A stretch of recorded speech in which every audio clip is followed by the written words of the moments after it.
Hi, this is the second part of 30 years of Ukrainian politics in a nutshell. If you haven't watched my previous video about the first 13 years from getting independence till 204, check it out now. In this video, I will tell you why the presidential election led to a peaceful revolution and how once the most beloved politician became a huge disappointment. 30 years of Ukrainian politics, Part 2. Naive revolution and unstable democracy. In 204, after 10 years of Kuchma's presidency, the country must elect a new president. Kuchma chose the candidate from government, Viktor Yanukovych. Until recently, Yanukovych was a little-known functionary from entourage of oligarch Rinat Akhmetov. Yanukovych unexpectedly became the head of the Donetsk region and in a few years became the prime minister. The media published documents and memories of eyewitnesses who testified that the young Yanukovych had a criminal past.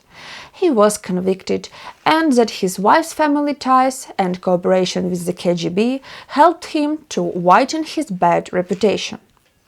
Viktor Yanukovych had a lot of support in Donbass, Donetsk and Luhansk regions, now partially occupied by Russia, and some significant support in the southern and eastern regions. Supporters of Viktor Yanukovych emphasized that economic growth of the eastern regions during the Yanukovych government. A significant argument was the pro-Russian economic and cultural policy.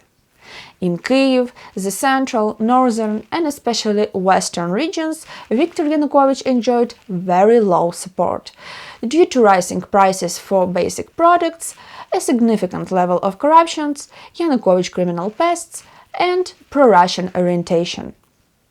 Viktor Yushchenko, head of the National Bank of Ukraine and prime minister in the 90s, became the main opponent of the pro-government Yanukovych. At the time, he was known for his reformist economic policy, including the introduction of the hryvnia and successful fight against inflation. In the midst of the elections campaign, Yushchenko was poisoned with the chemical substance dioxin. This led to the appearance of skin abnormalities on Yushchenko's face. Some political experts believed that the distortion of the Yushchenko's face and not his death was the goal of the poisoners. According to Ukrainian legislation, if no candidate received more than 50% of the vote in the first round, a second round is held. According to the results of the first round, Yushchenko was in the lead with 33.7%, with a minimal margin from Yanukovych, 33.6%. Even then, there were evidence of possible falsification in favor of Yanukovych. According to all exit polls, the results of the second round indicated Yushchenko's victory, but officially was announced the victory of Yanukovych. Observers at the elections, including international ones, declared that had been detected violation of the voting procedures. This became the push for the Orange Revolution. The Orange Revolution. The revolution took place exclusively in a peaceful way, without the use of force by the police. Those events, which lasted less than a month, gave rise to a burst of creativity, were supported by many famous singers, actors and artists. I was 12 years old and I remember how all over Kyiv you could meet people with orange ribbons or scarves. Most people I knew, both adults and teenagers, supported these events in Kyiv. The general atmosphere at the time felt to me as unifying and uplifting. The demands of the Orange Revolution were met by holding a re-voting, or the so-called third round, in which Yushchenko won. To summarize, in addition to the election fraud, support for Yushchenko and hostility to Yanukovych personally, the Orange Revolution was a result of the general anti-government sentiments. It was also the first such massive demonstration in support of more democratic and pro-Western direction of Ukraine. It was an extraordinary event for Ukraine of that time, but a part of the society today views those sentiments as rather naive and idealistic. The whole purpose of the revolution was to elect the right candidate who was highly idealized. Few people thought about real institutional changes or reforms.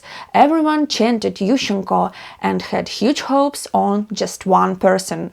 And although the revolution achieved its short-term goal, in the long term it was a big-time defeat.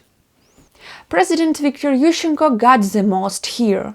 First of all, changes were made to the constitution during Kuchma's presidency, which significantly limited the powers of the president, so Yushchenko had more limited opportunities.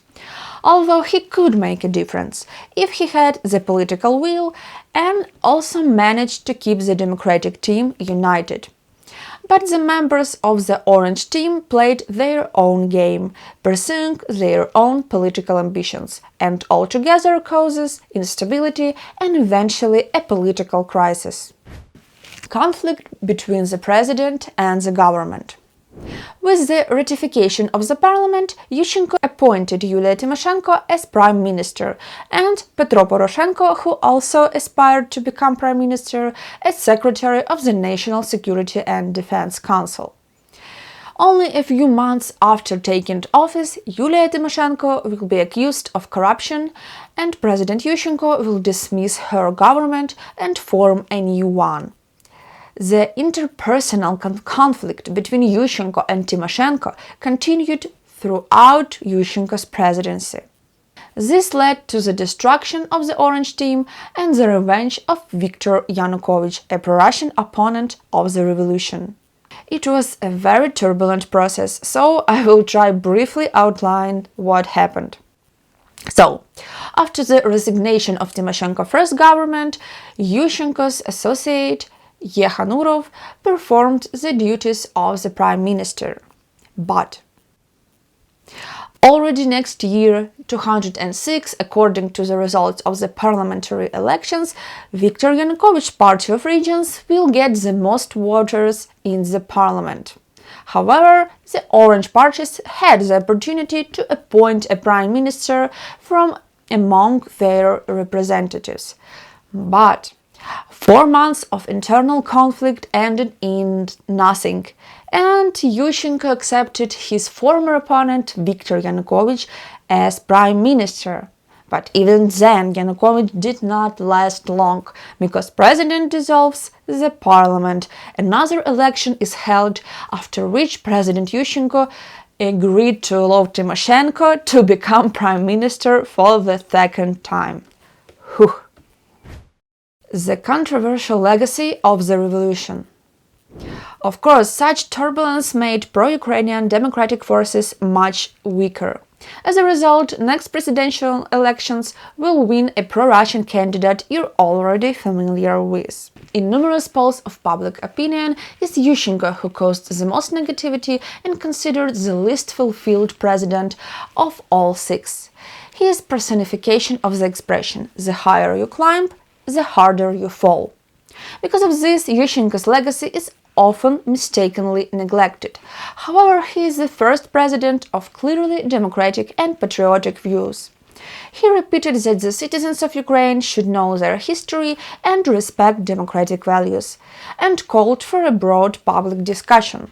Yushchenko did a lot to restore the historical memory of the Holodomor genocide, an artificial mass famine of Ukrainians organized in the 30s by the Stalin's USSR. Yushchenko had a clear position on international affairs.